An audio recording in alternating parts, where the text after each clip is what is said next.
Assalamualaikum warahmatullahi wabarakatuh. Jumpa lagi bersama saya Adi di channel Ngulik Sejarah. Dan pada video kali ini saya akan kembali lagi membacakan suatu kisah misteri. Kali ini masih tetap berjudul Rawa Iblis memasuki part yang kedua. Cerita kali ini masih tetap ditulis oleh akun yang bernama Pindut. Nantinya kalian juga bisa mengunjungi thread beliau secara langsung yang berada di Kaskus. Nanti linknya saya taruh di kolom deskripsi video kali ini. Yuk, daripada kita lama-lama, daripada kita penasaran bagaimana kisahnya, mari kita langsung saja menuju ke kelanjutan ceritanya ya teman-teman. Perhatikan baik-baik karena ceritanya akan segera saya mulai.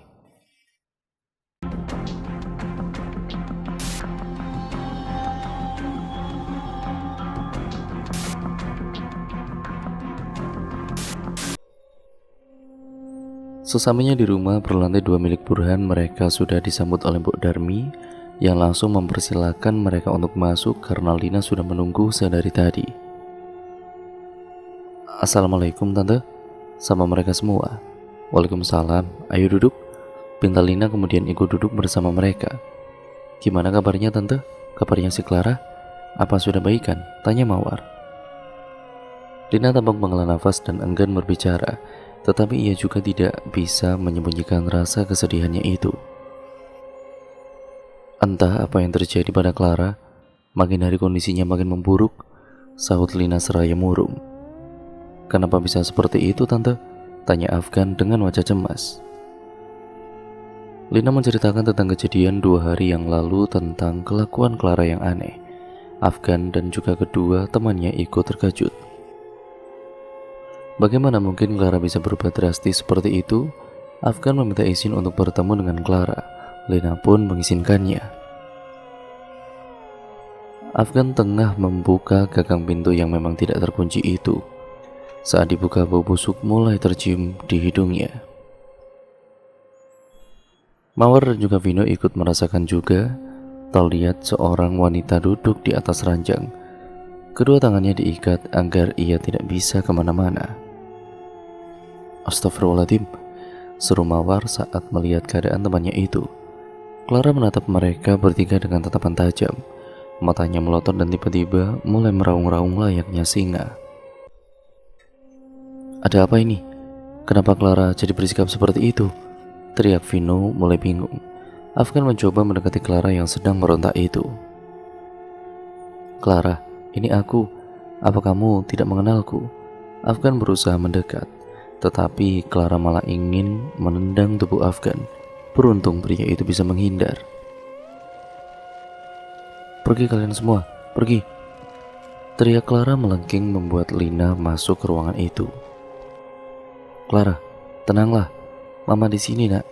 Ujar wanita itu seraya memeluk tubuh sang anak. Clara kembali tenang setelah diberi suntikan penenang yang diberikan oleh dokter pribadi Lina. Akhirnya Afgan dan juga kedua temannya keluar dari kamar itu. Afgan masih menatap wanita yang dipeluk Lina. Kenapa perasaannya begitu aneh? Ia merasakan wanita yang sedang bersamanya sekarang bukanlah si Clara. Mereka berempat kembali duduk bersama di ruang tamu. Seakan tidak percaya dengan keadaan Clara yang sekarang. Lina lalu bertanya kepada mereka semua apa yang sebenarnya terjadi pada hari itu.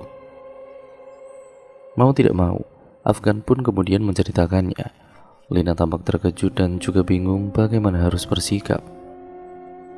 Apa sebaiknya kita panggil Pak Ustadz saja tante? Usul Afgan tiba-tiba. Suamiku tidak akan mau, ia tidak akan pernah percaya dengan semua tahayul seperti itu. Bantah Lina, dan semoga keadaan Clara menjadi lebih baik tante.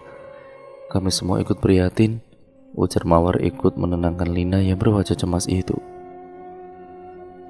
Lina mengganggu kemudian Afgan dan juga teman-temannya undur pamit. Mereka pun tidak bisa berbuat apa-apa, hanya bisa berdoa untuk kesembuhan si Clara. Mereka akhirnya pulang ke rumah masing-masing. Sebuah mobil berwarna biru terparkir di garasi rumah besar tersebut. Keluarlah seorang pria berkacamata, lalu ada seorang wanita beserta anak gadis berumur 5 tahunan. Assalamualaikum. Waalaikumsalam, sahut Lina dari dalam rumah yang kemudian membuka pintu agak lebar. Ma, ujar Rendra dan langsung memeluk ibunya tersebut. Lena terharu, sudah lama ia tidak bertemu anak pertamanya itu. Sejak menikah, Rendra harus pindah keluar kota karena tuntutan pekerjaannya. Lena menyuruh anak dan juga menantunya untuk masuk ke dalam rumah. Rendra duduk di sofa bersama Ayu, sang istri yang terlihat memangku anaknya. Duh, cantiknya. Ini Saskia yang dulu selalu Oma gendong ya? Ujar Lena seraya mencubit pipi gadis yang mirip bakpao itu. Oma sakit tahu. Pada gadis cilik itu sembari meruncingkan bibirnya. Perkataan Saskia itu malah justru membuat mereka semua tertawa. Lena menyuruh Rendra dan juga Ayu untuk beristirahat sejenak sebelum waktunya makan malam. Saat makan malam tiba, semua sudah berkumpul di sana kecuali Clara yang tidak terlihat dimanapun. Kenapa Clara tidak ikut bergabung makan, Mah? Tanya Rendra tiba-tiba, hingga membuat kedua orang tuanya itu saling berpandangan. Oh, Clara masih kurang enak badan. Biar Mbak Darmi mengantarkan makan untuknya, sahut Lena. Gimana tentang pekerjaan kamu sekarang, Dra? Papa dengar kamu dipromosikan ya? Tanya Burhan mengalihkan pembicaraan mereka. Iya Pak, makanya ini masih masa liburan ini. Akhirnya punya kesempatan untuk tinggal di sini lebih lama, sahut Rendra dengan tersenyum lebar. Setelah acara makan malam tersebut, Ayu kemudian terlihat membawa beberapa piring kotor ke dalam dapur. Niatnya ingin membantu Mbok Darmi untuk mencuci piring-piring tersebut. Nak, jangan bawa barang-barang berat ya. Sini kasih ibu. Kan kamu sedang mengandung sekarang, ujar Lina memperingatkan menantunya itu. Ini gak berat kok Bu, bantah Ayu sembari tersenyum. Udah, taruh situ saja, biar Mbok Darmi yang mengurus piring kotor itu. Kamu ikut ibu makan buah saja ya, pinta Lina, lalu kemudian menarik tangan menantunya agar meninggalkan dapur. Lina memang sudah tahu bahwa menantunya itu sudah mengandung 2 bulanan. Makanya ia tidak memperbolehkan Ayu untuk melakukan aktivitas yang berat-berat. Di kamar lain, Rendra dan juga Burhan tengah mendatangi Clara yang masih terduduk diam di atas ranjang. Rendra sangat terkejut melihat keadaan adik perempuannya yang diperlakukan seperti itu. Apa-apaan ini, Pak? Kenapa mengikat Clara seperti itu? Bentak Rendra tidak terima dan segera melepas ikatan di tangan Clara. Dia itu mencoba melukai dirinya sendiri, Indra. Papa hanya khawatir, bentak Burhan. Kakak, Clara tersenyum menatap pria yang berada di hadapannya sekarang. Tidak beberapa lama kemudian, ia pun menangis terisak-isak. Rendra langsung memeluk tubuh Clara yang makin kurusan tersebut. Kakak udah di sini sayang, jangan nangis lagi ya, pinta Rendra seraya mengelus rambut adik kesayangannya itu. Rendra membawakan semangkuk bubur dicampur daging lalu menyuapi Clara, tetapi wanita itu ingin memakannya sendiri. Ia malah menghabiskan semangkuk bubur itu tanpa tersisa. Bisakah aku makan lagi? Aku sangat lapar, pinta Clara dengan manja. Baiklah, kakak akan mengambilkannya untukmu, sahut Rendra seraya tersenyum pada Clara yang mulai mau berinteraksi dengannya. Burhan ikut lega karena akhirnya Clara mau makan juga. Senyum di wajah wanita cantik itu pun kembali seperti dulu walau masih terlihat pucat. Kini sejak kepulangan Rendra di rumah itu, kondisi Clara makin hari makin membaik. Ia sudah bisa makan seperti biasanya. Lena pun ikut merasa bahagia, lenyap sudah kekhawatirannya selama ini. Di dalam kamar, Clara sedang bermain boneka bersama Saskia.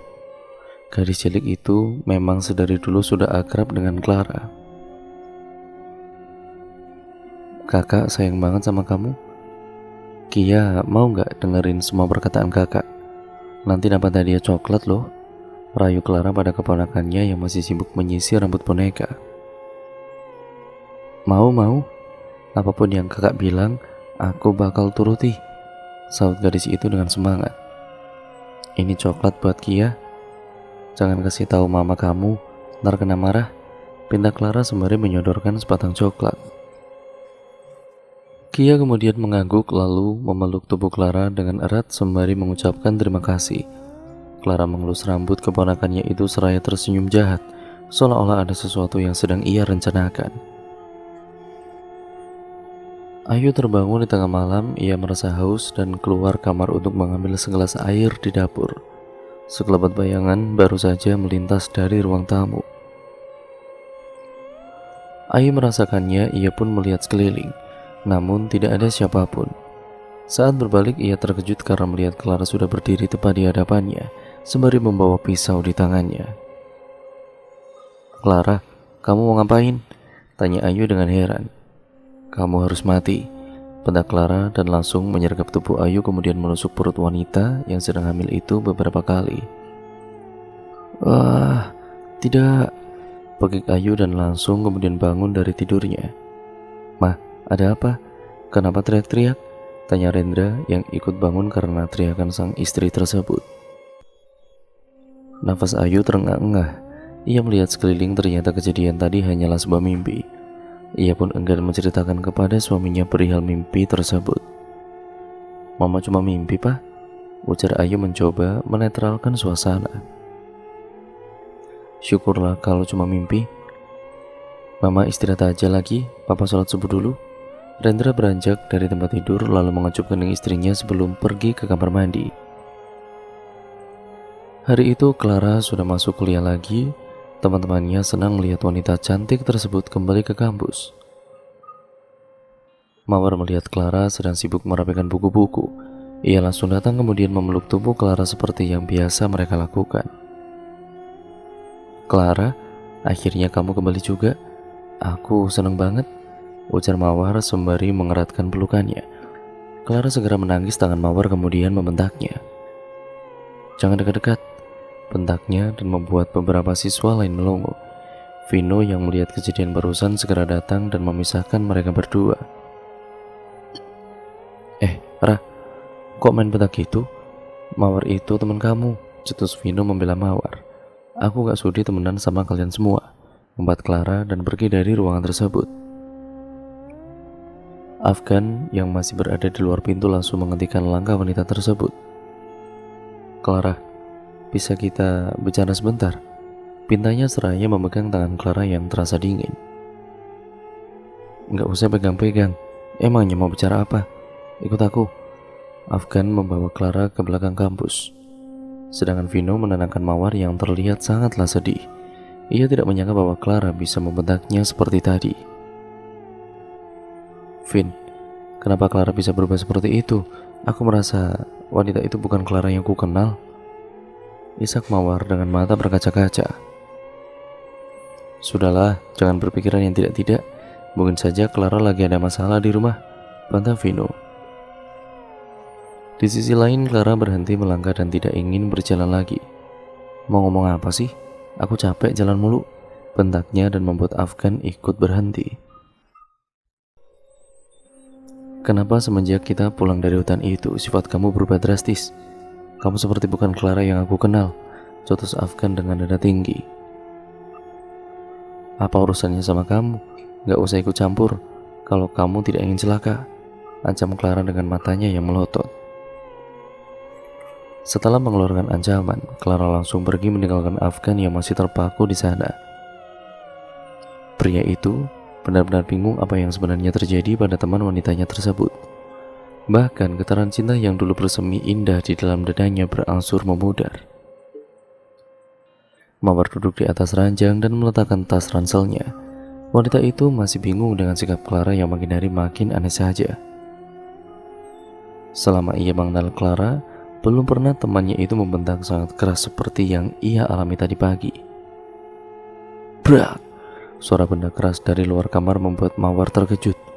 Ia bergegas melangkah keluar kamar untuk melihat apa yang terjadi. Terlihat kucing berwarna kecoklatan itu menatap ke arah Mawar. "Beli, nakal ya. Kalau sampai mama tahu kamu mecahin vas bunga, pasti nggak akan dikasih makan," kerutunya pada hewan berbulu itu. Mawar segera membersihkan vas bunga yang berserakan di lantai. Saat ia menunduk, sebuah kepala yang berlumuran darah menatapnya dari bawah meja. Wah, ia terkejut setengah mati, lalu segera masuk ke kamar dan bersembunyi. Mawar mengunci pintu kamarnya rapat-rapat. Sesaat kemudian, pintu kamarnya digedor beberapa kali, makin keras dan juga makin keras. Sesekali gagang pintu itu pun digoyang-goyangkan, seolah-olah ada yang sedang memaksa untuk masuk. Mawar menutup telinganya, tidak ingin mendengar suara berisik itu. Keringatnya pun bercucuran karena takut. Mawar, apa kamu di kamar, nak? Ini mama sudah pulang, buka pintunya, nak, teriak seorang wanita yang ternyata ibunya Mawar. Mama, isak Mawar dan segera membuka pintu, kemudian mendapati ibunya sudah berdiri di sana.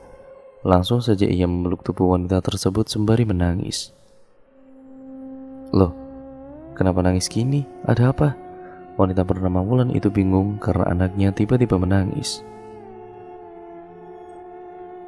Mawar menceritakan apa yang dilihatnya barusan, tetapi ibunya mengatakan mungkin dia hanya kecapean dan menyuruh Mawar untuk tidak memikirkan hal itu lagi. Lalu kemudian, di tempat lain Afgan baru saja selesai sholat isya dan melipat sajadahnya. Pria itu memang hidup sendiri karena kedua orang tuanya tinggal di luar negeri. Setelah itu, Afgan pergi ke dapur untuk menyiapkan makan malamnya. Mendadak, sebuah bayangan baru saja melewati ruang tamu yang bersebelahan dengan dapur. Siapa ya? Kok kayak ada yang lewat? Gumam pria itu, lalu kemudian mematikan kompor. Afgan melihat sekeliling tetapi tidak melihat siapapun. Ia kembali ke dapur untuk mengambil nasi goreng yang sudah siap disantap. Afgan duduk di depan TV sambil menikmati makan malamnya. Saat enak-enaknya makan, tiba-tiba saja tetesan air berwarna merah jatuh ke atas nasi yang hendak ia makan. Afgan mendongak ke atas langit-langit rumahnya dan terperanjat kaget karena sosok wanita sudah bergelantungan dengan rambutnya yang panjang. Astagfirullah, apa itu? Afgan berdiri dan menjauh dari sana. Sosok itu pun kemudian ikut terbang dan berdiri tepat di hadapan Afgan. Terlihatlah muka wanita tersebut yang penuh dengan darah. Kamu juga harus mati, teriak sosok itu dan langsung mencekik leher Afgan. Tidak, Afgan pun terbangun dari tidurnya. Astagfirullah, mimpi apa aku tadi? Gumamnya bermonolog seraya mematikan suara jam beker yang sudah berdering sejak tadi. Afgan segera beranjak dari atas ranjang dan membersihkan dirinya. Vino sudah selesai mandi, kemudian segera memakai kemejanya. Pria itu berdiri di depan cermin seraya menyisir rambutnya. Mendadak ia melihat sesosok wanita di belakang badannya. Lalu ia berbalik tetapi tidak mendapati siapapun. Ingin keluar dari ruangan tersebut, tiba-tiba terdengar suara keran air dari kamar mandi yang mengagetkannya. Vino kemudian berjalan masuk ke kamar mandi untuk mematikan keran air itu. Kok bisa kebuka sendiri sih? Gumamnya seraya menutup pintu ruangan tersebut. Akan tetapi lagi-lagi keran air itu pun terbuka. Bulu kuduknya mulai berdiri, ia merasa tidak sendirian di ruangan itu. Perlahan ia membuka pintu dan juga mematikan keran air itu lagi. Sembari bola matanya berkeliling takut kalau ada sesuatu di ruangan tersebut. Syukurlah gak ada apa-apa. Mungkin aku saja yang parno, gumam Vino kemudian keluar dari sana. Saat ia menutup pintu kamarnya, sesosok wanita dengan wajah yang hitam memegang pundaknya secara tiba-tiba. Sontak Vino pun berteriak. Wah! Vino segera bersembunyi di balik pintu dan tidak ingin menatap wanita tersebut. Vino, masih pagi udah teriak-teriak, bentak kakak perempuannya yang baru saja keluar dari kamar. Vino melihat wanita yang memegangnya tadi itu sudah lenyap. Ia segera menggandeng tangan kakak perempuannya itu untuk turun ke lantai bawah. Apaan sih? Kayak anak kecil aja, obat Vina kepada adiknya itu. Kak, lihat ada wanita yang berdiri di belakangku tadi nggak? Tanyanya. Masih ngimpi kamu ya? Udah cepet sarapan terus ke kampus, ngaco kamu, gerutunya. Vino pun masih bingung dengan apa yang baru saja dilihatnya. Jelas-jelas ia melihat wanita yang menyeramkan tadi. Ia pun segera sarapan bersama Vina dan juga berangkat ke kampus. Di kantin kampus terlihat 3 orang yang sedang duduk melamun sambil mengaduk-aduk makanan di atas piring. Mereka bertiga sedang memikirkan sesuatu. "Apa kalian tidak dihantui akhir-akhir ini?" tanya Afgan dan mengagetkan kedua temannya. "Jadi kamu dihantui juga kan?" teriak Vino dan membuat beberapa orang menatap ke arah pria itu. "Jangan teriak-teriak lah," pinta Mawar. Mereka bertiga menceritakan pengalaman yang dialami akhir-akhir ini. Mereka bahkan tidak bisa tidur nyenyak karena terus dihantui oleh bayang-bayang seorang wanita. Penasaran, tetapi mereka tidak tahu siapa wanita tersebut. "Sepertinya kita harus kembali ke hutan itu," usul Afgan kepada kedua temannya. "Kamu sudah gila. Hutan yang kita datangi dulu itu sarang iblis kan? Banyak banget setannya.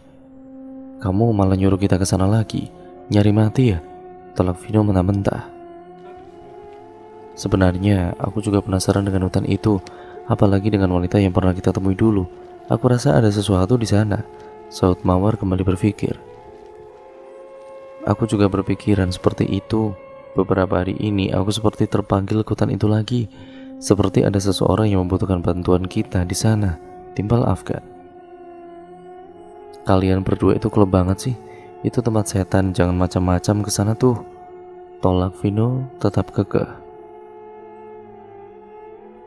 Ia Mawar berusaha meyakinkan Vino bahwa setelah kepulangan mereka dari hutan itu, Clara menjadi sangatlah aneh. Mawar dan juga Afgan yakin betul ada sesuatu di hutan tersebut. Itulah yang harus mereka cari tahu.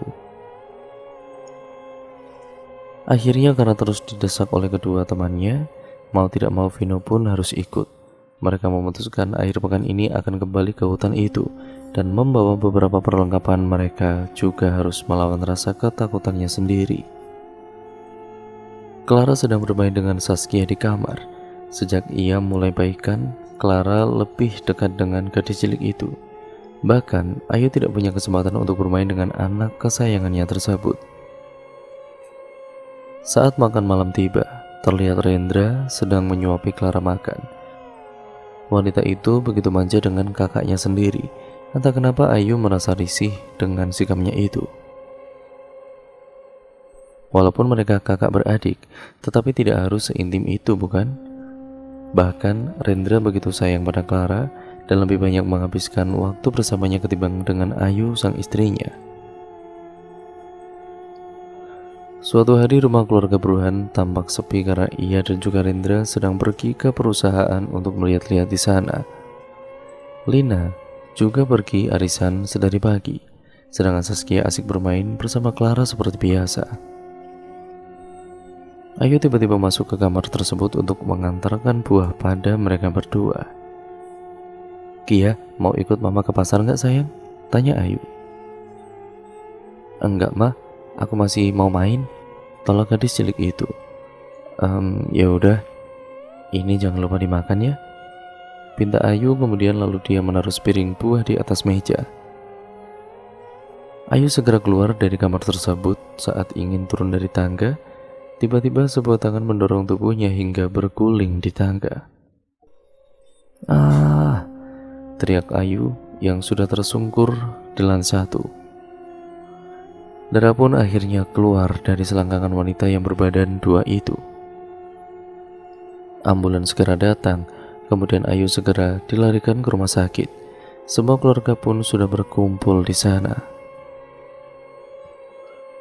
"Bagaimana mungkin Ayu terjatuh dari tangga? Apa yang sebenarnya terjadi, Clara?" tanya Rendra mendesak sang adik yang saat itu berada di rumah. "Aku benar-benar gak tahu, Kak. Aku sedang bermain bersama Kia di dalam kamar.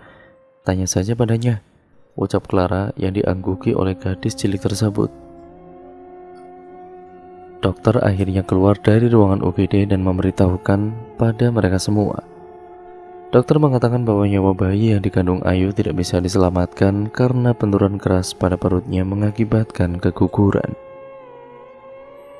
Rendra sangat terpukul dengan kabar tersebut. Baru saja ia bahagia ingin menyambut kedatangan anak keduanya. tetapi kenyataan pahit yang harus diterimanya. Kamu yang sabar ya. Udah jangan sedih, Indra. Kita harus nemuin Ayu sekarang. Tutur Lina mencoba melambangkan hati sang anak. Simbol senyum jahat tampak terlukis dari bibir Clara saat mendengar kabar tersebut. Mereka semua kemudian masuk ke ruangan inap tempat Ayu dirawat. Lina mencoba menenangkan Ayu yang sedari tadi menangis. Maaf Pak, Mama gak bisa ngejaga bayi kita, maaf, isak Ayu seraya berlinang air mata. Ini bukan salah Mama, Allah lebih sayang bayi kita.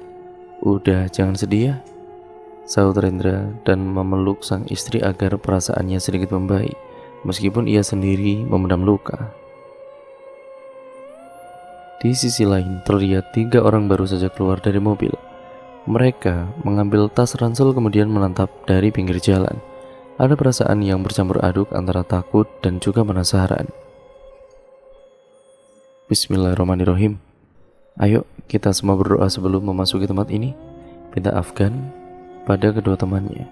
Mereka bersama-sama berdoa lalu mulai memasuki lorong yang kala itu pernah mereka lewati. Tempat itu masih sangat menyeramkan seperti dulu. Sebelum mereka masuk ke lorong, Afgan sengaja mengikat tubuh mereka bertiga dengan tali supaya tidak terpencar satu sama lain. Tempat ini masih sama seperti dulu, menyeramkan. Begitulah gerutu Vino. Aku benci ngebut ini, seperti sesuatu sedang menunggu kita di dalam lorong sana, timbal mawar.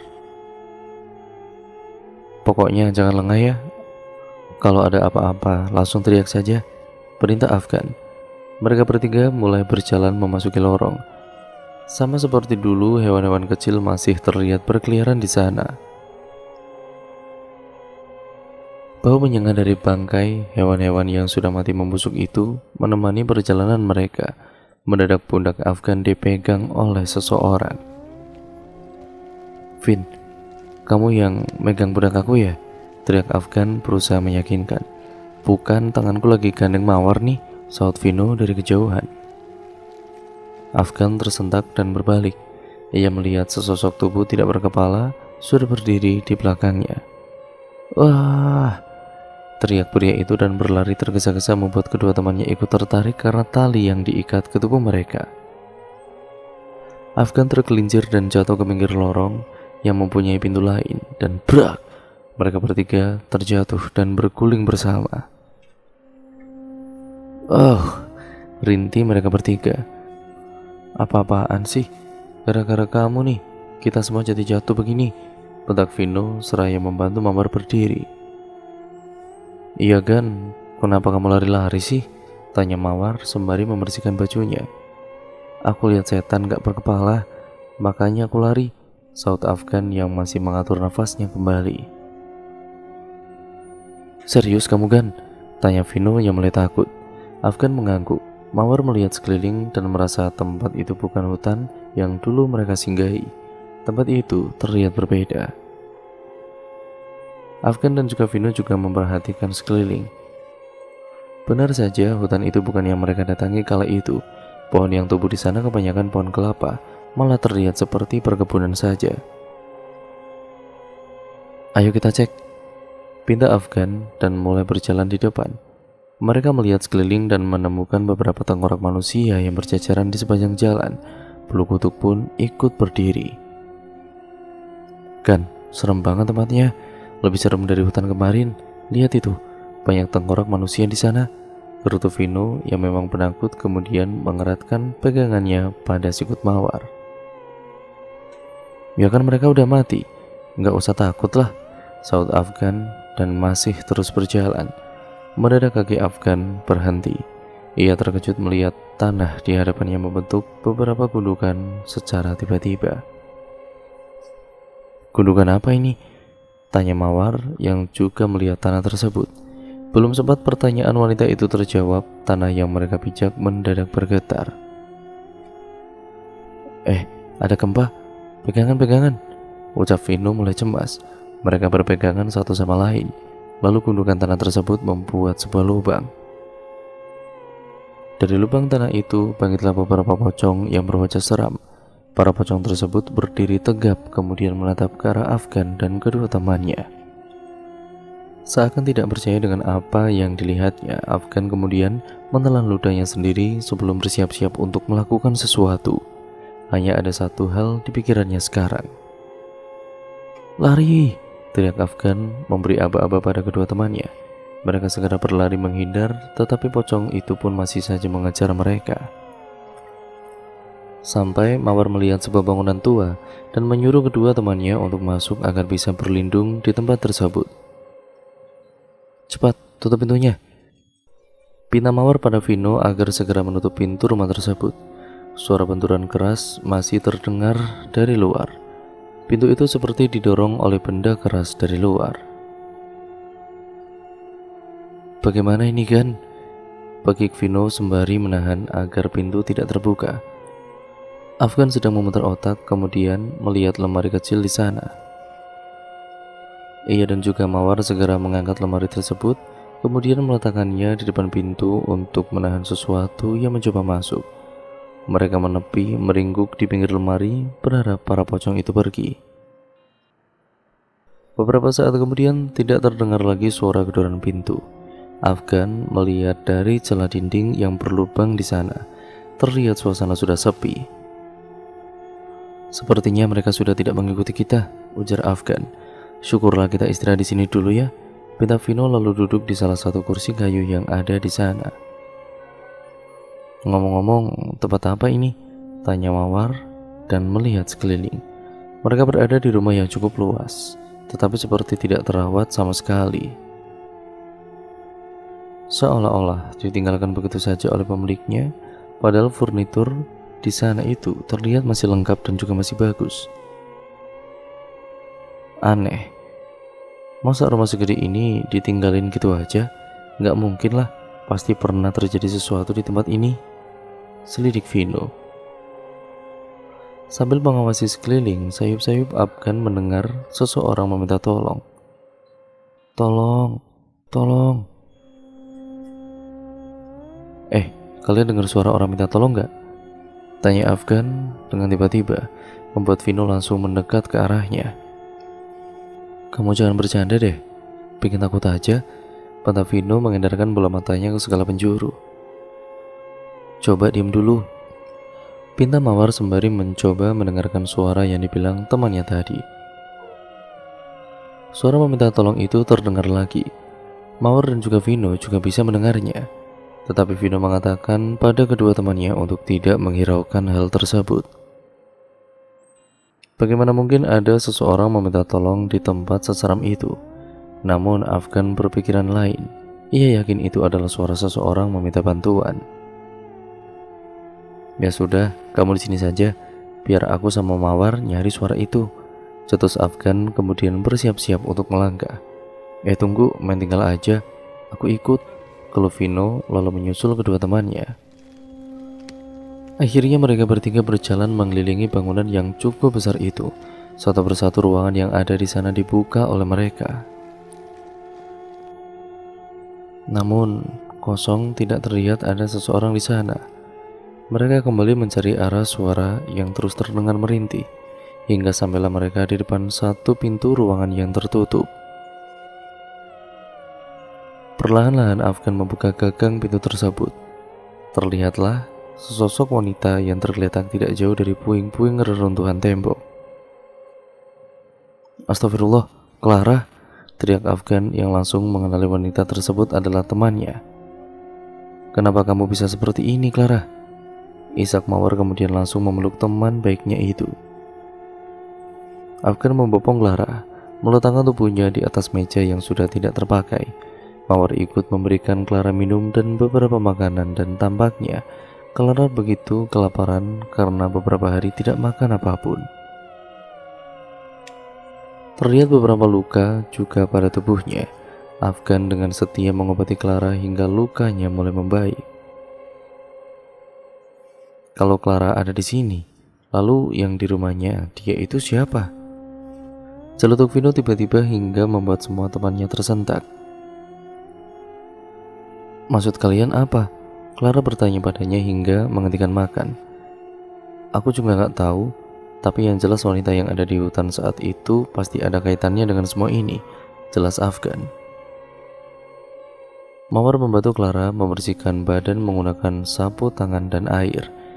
Kasihan temannya itu berhari-hari tidak bisa bergerak karena luka di kakinya. Terima kasih karena kalian mau datang kemari mencariku. Aku benar-benar menderita beberapa hari ini. Aku juga nggak bisa kemana-mana karena luka di kakiku ini. Isak Clara dan berlinang air mata. Seketika Mawar langsung memeluknya. Lalu bagaimana sekarang? Apa yang harus kita lakukan, Gan? Tanya Vino. Kita harus membawa Clara pulang sekarang, sahut Afgan.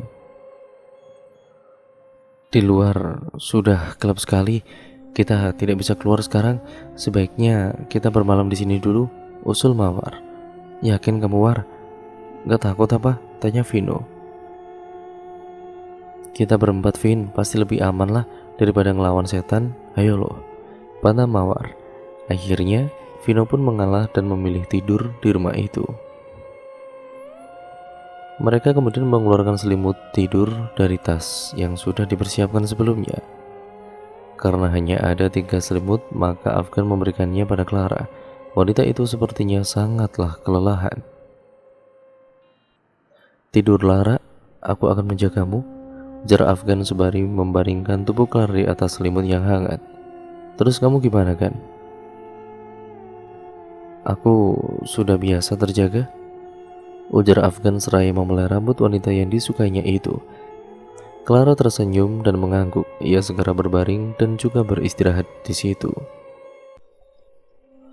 Afgan kemudian ikut duduk di sampingnya seraya menggenggam tangan milik Clara.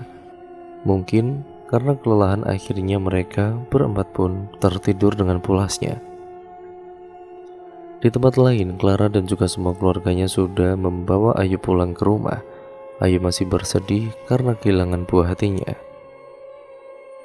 Ia duduk di pinggir ranjang dengan tatapan kosong. Rendra datang menghampiri sang istri. Mama istirahat yang cukup ya, Papa nggak mau ngelihat Mama sedih terus. Tanpa bersuara, Ayu hanya mengangguk dengan senyum yang terlihat dipaksakan. Dari arah luar pintu, Clara yang tidak sengaja melewati ruang tersebut tersenyum sinis menatap kakak iparnya dari kejauhan.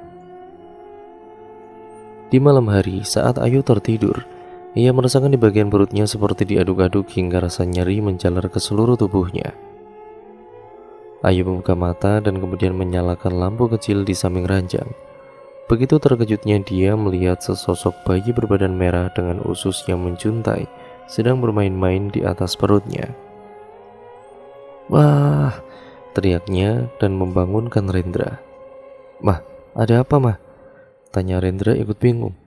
Itu, Pak, ada bayi di perutku, ucapnya dengan menutup matanya. Gak ada apa-apa, Mah. Pasti Mama mimpi buruk, iya kan? Ujar pria itu seraya memeluk tubuh istrinya kemudian membelai rambut Ayu. Ayu mulai menangis terisak-isak dalam pelukan Rendra. Ia bingung dengan semua yang telah terjadi, entah apa yang sudah mengganggu pikirannya. Afgan tersentak dan tiba-tiba membuka matanya. Ia terkejut karena sudah berada di tengah perkebunan kelapa. Kenapa aku bisa di sini? Gumamnya bermonolog, bingung mengapa ia bisa berada di sana. Dari kejauhan terlihat beberapa orang berkerumun di sebuah rumah yang mewah. Bawa wanita itu ke sini, cepat! Teriak seorang pria berbadan kekar. Brak! Mereka melempar seorang wanita ke bawah kursi yang diduduki pria tadi. Cantik sekali kamu. Malam ini kita akan bersenang-senang, sayang. Tawa pria itu menggelegar. Wanita itu memohon ampun pada mereka semua, tetapi tidak dihiraukan. Akhirnya wanita cantik tersebut diruda paksa bergiliran hingga mati kelelahan. Bos, gimana ini bos? Tanya seorang pria bertato ular.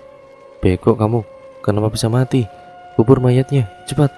Perintah pria tersebut. Mereka segera membuat lubang di belakang rumah mewah itu kemudian mengubur tubuh wanita yang sudah mati tadi. Setelah itu, mereka semua pun segera meninggalkan tempat tersebut agar tidak menimbulkan kecurigaan. Afgan penasaran dengan apa yang baru saja disaksikan. Ia menghampiri rumah tersebut dan berdiri di depan gundukan tanah yang baru saja digali. Entah mengapa ia begitu penasaran ingin melihat siapa wanita yang dikubur barusan. Tanpa pikir panjang, Afgan segera mengambil sekop yang memang sudah ada di samping rumah lalu mulai menggali tanah. Ia menarik tubuh wanita tadi dan kemudian membalikkan wajahnya. Afgan terperanjat karena wanita tersebut adalah Rahma, wanita yang ditemuinya dulu sewaktu mereka tersesat di dalam hutan. Mendadak, wanita yang sudah mati itu membuka mata dan mencekik Afgan.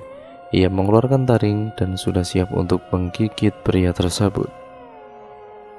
Biur. Afgan terbangun karena disiram air. Apa-apaan nih? Ucap Afgan keheranan. Susah banget bangunin kamu, cetus Vino dengan senyum jahatnya. Sialan kamu, Vin. Umpatnya karena kebasahan. Udah pagi nih, kita harus cepat pergi dari sini. Pinta mawar pada teman-temannya kemudian merapikan barang. Mereka akhirnya bersiap-siap dan keluar dari bangunan tersebut. Afgan terpaksa menggendong Clara karena luka yang dideritanya belum sembuh total. Maafin aku ya, Gan. Aku selalu saja nyusahin kamu, ujar Clara dengan lirih. Kamu ini ngomong apa sih? Aku kesini kan juga karena kamu. Udah jangan mikir yang enggak-enggak, bantah Afgan sembari melemparkan senyumannya. Perkataan Afgan membuat senyum di wajah Clara mereka. Memang sedari dulu ia juga menyukai Afgan, namun rasa itu masih ia pendam saja. Saat Vino ingin membuka pintu rumah tersebut, ternyata terkunci. Padahal dari semalam cuman ditindih kayu agar pintu itu tidak terbuka. Kok bisa terkunci sih? Apa ada yang ngalangin dari luar ya? Gerutu Vino. Masa, Vin? Aneh banget. Gumam Mawar ikut mendorong pintu itu dan ternyata benar-benar terkunci. Brak! Beberapa sosok tubuh berbalut kain kafan jatuh ke dalam rumah itu dan entah dari mana asalnya, membuat mereka semua terkejut bukan kepalang. Dobrak aja, Vin, cepetan! Perintah Afgan mulai cemas karena makhluk itu terus bermunculan. Gak bisa, kamret, ini dikunci dari luar, sentak Vino. Beberapa sosok pocong itu berdiri tegak dan mulai menatap mereka dengan wajah yang penuh belatung. Afgan segera menendang pintu rumah itu dengan segala kekuatan dan dibantu kedua temannya. Pocong-pocong itu sudah melompat dan hampir mendekati mereka. Wah, teriak Clara sangat takut dan bersembunyi di pelukan Afgan. Brak! Pintu itu akhirnya rusak dan terbuka lebar. Cepat lari! Pinta Afgan dan segera bergegas lari meninggalkan rumah yang sudah dipenuhi pocong yang menyeramkan itu. Mereka berlari sekencang-kencangnya tanpa melihat ke belakang sama sekali. Sesekali Clara melihat sekeliling dan ia tampak mengingat sesuatu. Perkebunan kelapa yang banyak itu seperti pernah dikunjunginya. Tetapi bukan itu yang harus ia pikirkan sekarang. Ia ingin semua teman-temannya selamat dari kejaran pocong-pocong itu. Akhirnya mereka sampai di sebatang pohon besar dan berhenti. Aku capek, ujar Vino seraya mengatur nafasnya yang terengah-engah. Iya, kita istirahat dulu di sini, sahut Mawar yang juga kecapean. Gan, turunin aku, pinta Clara. Afgan kemudian menurunkan Clara agar bisa duduk di ranting pohon. Mereka kemudian mengeluarkan botol air dan melepaskan dahaga. Gila tuh pocong, dari semalam mengikutin kita terus, gerutu Vino. Entah tempat apa ini, kurasa benar perkataanmu itu, Vin. Tempat ini adalah sarang iblis, timbal Mawar. Aku seperti mengenal tempat ini, tapi aku tidak bisa mengingatnya. Kalau Clara mencoba berpikir, Afgan menyuruh Clara untuk tidak memikirkan hal tadi itu. Ia melihat kondisi Clara yang makin hari makin memburuk, wajahnya pun mulai pucat. Mereka kemudian melanjutkan perjalanan lagi, tetapi anehnya mereka tidak menemukan lorong yang dulu pernah dilewatinya. Bahkan hari semakin gelap, hanya lelah yang mereka dapatkan. Sepertinya kita tersesat lagi nih, gerutu Vino. Aneh, jelas-jelas kemarin kita jalan lurus udah ketemu lorong itu. Kenapa sekarang bisa nggak kelihatan gini ya? Gumam Mawar ikut heran. Hari sudah mulai gelap, apa kita harus kembali ke rumah tadi? Tanya Afgan. Gila kamu Gan? Oke ah, kita bikin tenda aja di sini. Tuh, aku bawa di tas. Vino segera mengeluarkan tenda yang sudah ia persiapkan dari rumah. Akhirnya mereka terpaksa membuat tenda di tengah hutan. Afgan dan juga Vino terlihat membangun tenda. Sedangkan Clara melihat sekeliling yang mulai gelap gulita. Suara gonggongan serigala membuat keadaan makin menyeramkan. Kalian berdua bisa masuk, aku akan mencari kayu bakar, ujar Afgan. Mawar menghentikannya kemudian menyuruh Afgan untuk menjaga Clara saja. Akhirnya Mawar dan Vino yang harus pergi untuk mencari kayu bakar. Mawar segera menarik tangan Vino untuk menjauh dari tenda. War, kita mau kemana? Udah jangan jauh-jauh, anterin aku pipis.